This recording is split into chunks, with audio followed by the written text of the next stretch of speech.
Hey guys, welcome to LS Vintage Design. How's everyone doing today? I hope your day is amazing. Today we are talking vintage fashion, where you can find it and how to try to get it at a good price. So, why don't we just jump in? Come on.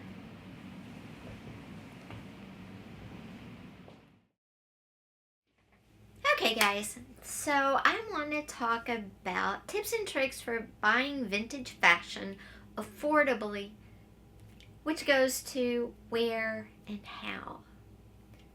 First off, where do you buy vintage fashion? There's actually quite a few places, but you have to be careful because it may not all be true vintage. And that's where, before we begin any of this, it needs to start with research on your part, because you need to research exactly what type of vintage you're looking for, and then how to identify true vintage versus knockoffs. And I would definitely do my research. I would put some time into it, because there are so many knockoffs, there's so many repops of everything now, because there's been a resurgence of the 50s, of the 40s, 30s, 20s, 70s, 80s, that you might come across a really cool jacket that you think is a members only jacket from the 80s, and it's a repop from, a few years ago or now. My battery's flashing. I'll be right back. But besides 80s clothes, 70, anything, all the decades have been made since, have been repopped. So just do your research. Now, my tips and tricks for finding the coolest vintage is to shop estate sales, eBay and Etsy. And even more so now on eBay and Etsy, because they have more buyer protections in place than they used to. But make sure you ask questions of the eBay seller. Make sure you ask for pictures, especially for clothes. Make sure you ask for pictures of all tags. And I'm not talking about new with tags. I'm talking about the tags that manufacturers put in all the clothes. Ask for pictures of those. If there's not any, do your research. Did that originally come with a tag? Get them to take a picture of the neck and the seams to make sure no tags were cut out, because you'll be able to tell. Because if you rip a tag out, you still see the white part in the, I don't know what it's called, but around the neck, you still see where the tag actually was. So ask for pictures, and some tags are on the seams, the side seams. Ask for pictures. So know, did the original article of clothing come with tags? If it did, what was on the tag, or a general idea, and then ask to see a picture of the tag. Another thing is ask for any manufacturer's marks. Again, they're tags, okay? Ask for any marks.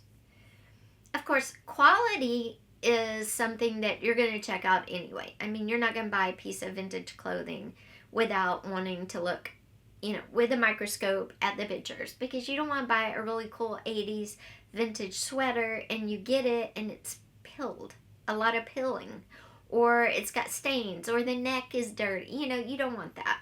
So that's a given. But the tags, getting pictures of the tags, of the sizing, get them to take a picture if you're worried about sizing, because remember, people in the decades prior to the 90s, 80s, 70s, I don't know. People were smaller in the 50s. I know. All the clothes are markedly smaller. Human beings were smaller.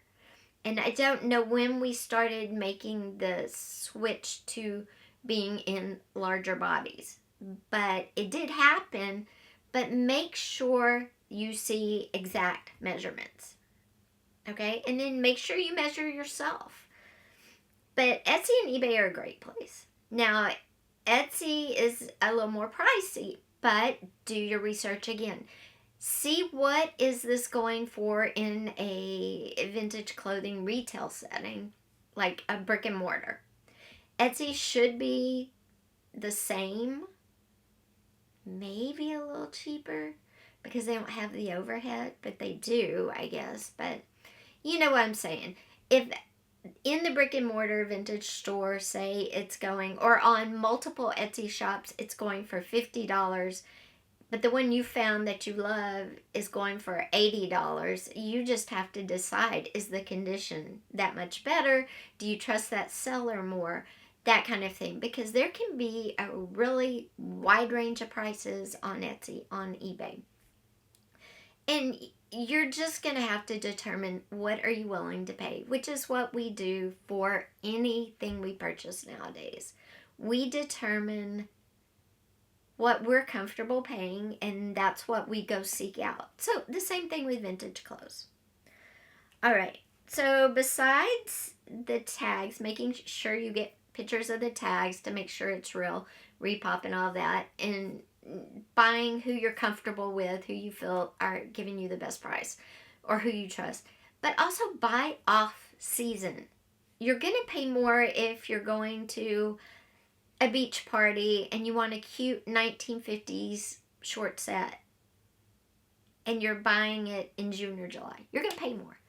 But if you know, hey, I might go to the beach this summer and I want to look super cute and it's December or January, buy it then. Now, will you be able to find it? A lot of times, yes, because vintage resellers list their products that they want to sell. Some will rotate clothes out. Some will. And you won't see it again until summer. They do that so people don't go, oh, well, it's off season.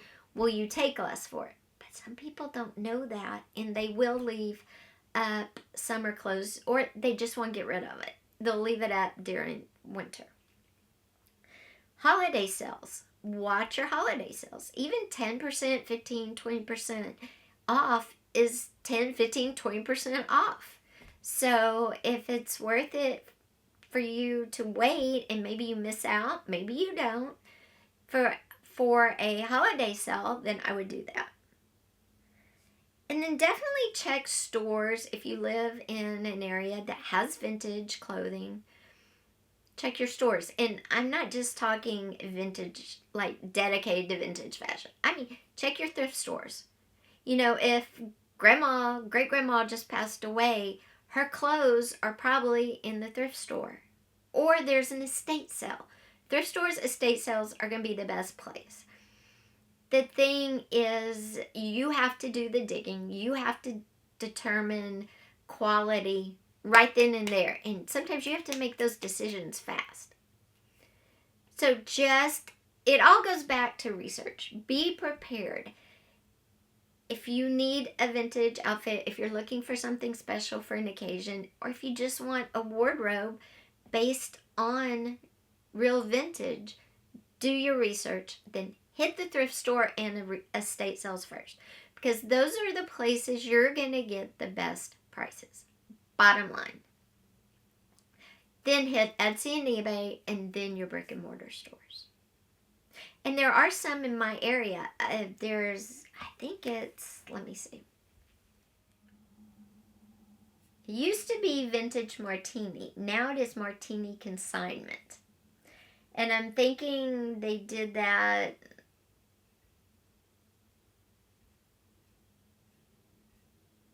just due to the times. Probably to get more people in and be able to sell more. But it's called Martini Consignment. It's in Dallas, Texas. And it's vintage and today. They have a lot of vintage, though. And these people are really trustworthy, really good. They do have something called the Graveyard. You can go to their website, which I will link down below. And the Graveyard has clothes that maybe aren't in the best condition. They have vintage designer. So let's see. 1960s designer clothing. They have Charles Cooper, Donald Brooks, Sybil Conley, Mr. Blackwell, look up the names. Very fancy clothes. Then they have vintage. So that's what we have. I'm a 60s. I love 60s clothes. They have a 60s two-piece pink rhinestone brocade dress, size 8, $169. So if you go, here's one, 1960s multicolored cotton print tunic, size 6, $69. They have wide prices, $69. It's authentic. It's been cleaned. You know, it's a great, and you can shop online. They ship. So that is a very trustworthy place. That store has been around forever, as long as I can remember, at least the past 30, well, maybe not 30 years, but at least the past 14, 15 years they've been around. It used to be Vintage Martini, and now it's Martini Consignment, but you get the deal. It's a good store, and I'll link them below. But they are more pricey because they go out and do the work. They go out and dig through all the trash to find the gems. So if you want to kind of cut down on their prices a little, go to the estate sales, go to the thrift stores, dig through, you know, and see what you can find. Those are my tips and tricks for helping you find vintage fashion at affordable prices. Guys, if you like this video, be sure and give it a thumbs up. Also, don't forget, if you haven't yet, hit that subscribe button with that little bell. We have a lot of great videos coming your way, and I don't want you to miss out. Thanks for being here as usual, and I will see you in a few days. Sorry this one's kind of late. I have been not feeling well, but I am back. Take care. Bye-bye.